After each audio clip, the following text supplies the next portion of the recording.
Hello guys, Dr. Lewis here. Now, do you experience painful joints? Have you been diagnosed of gout or arthritis?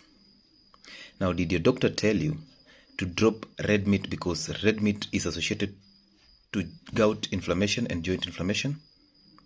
Has the system lied to you that way? Now, this is a video for you.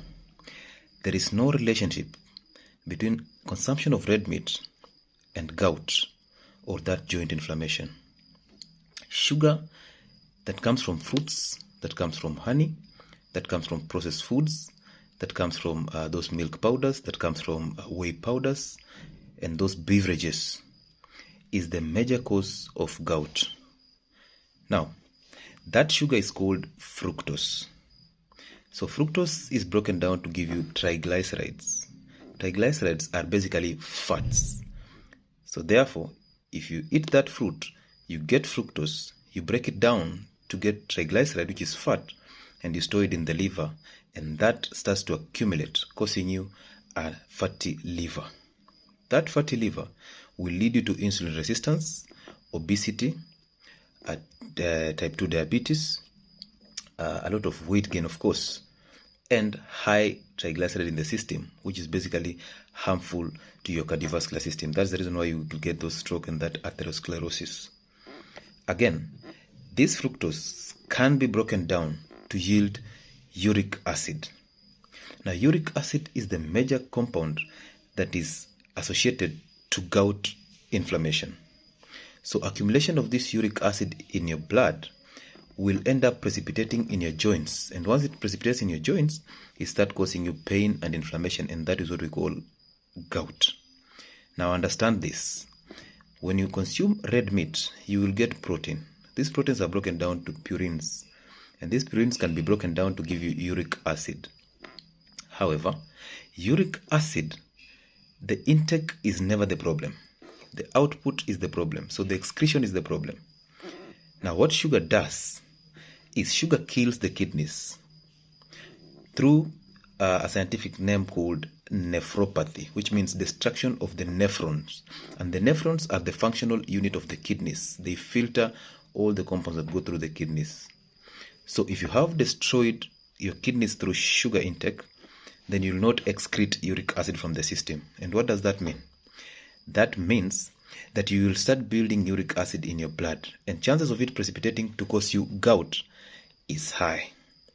So when you are told to stop eating red meat, but you're not told to stop consuming fruits, honey, processed foods, canned soups and meats, all these frozen foods, okay, the candies, the cakes, anything that is processed and packaged, soda and beverages, even the juices, these people are lying to you because they are exposing you to high amount of sugar, which will kill your kidneys, and therefore you will never excrete uric acid from your system. Now that buildup is the problem because it will cause you the gout and the joint inflammation and the pains. So where I've just told you where you will source this fructose from, and how do you start recovering from gout, because gout is just a condition that can be reversed. Number one, do not consume any foods that will cause you inflammation. That has to be sugar, because sugar causes systemic inflammation. That has to be seed oils or those vegetable oils that you use for cooking, because they are highly inflammatory and they have high amount of omega-6. That has to be wheat products. That has to be anything that alters the environment of the stomach to be towards basic, to neutralize maybe that stomach pH. And that has to be those drugs, also antacids and the PPIs. So these are the things that will expose you to systemic inflammation. Number two, anything that is processed and advertised, let it go. Number three, sugar in all forms, whether the added sugar or the natural sugar, which is in fruits and honey. The liver does not know the difference between natural and added sugar. The liver only knows fructose and glucose, and therefore it will take the two into their respective metabolic pathways, so that glucose yields you either ATP and fructose yields you triglycerides or uric acid. So if you start doing that, you start recovering from that, and combine that with fasting. So come to think about this way. When you're fasting, your uric acid levels go up. Why is that so? Because this uric acid helps you to fight oxidative stress.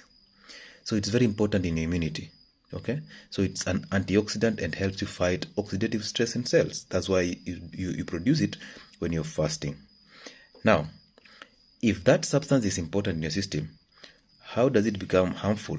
It only becomes harmful when it goes into excess, and that excess is because you have a failing kidney. So fix that kidney, fix that liver, drop those seed oils, drop those fruits and honey, drop all those products that I just mentioned. And when you walk into a supermarket and you want to buy anything that is packaged, look at the label. If it has ingredients like preservatives, colorants, if it has things like sweeteners like MSG, if it has things like high fructose corn syrup, it is a high time to start running away from those, because those are the products that will mess up your liver, that will mess up your kidneys, and that will cause you those systemic inflammation, both arthritis and gout. And learn.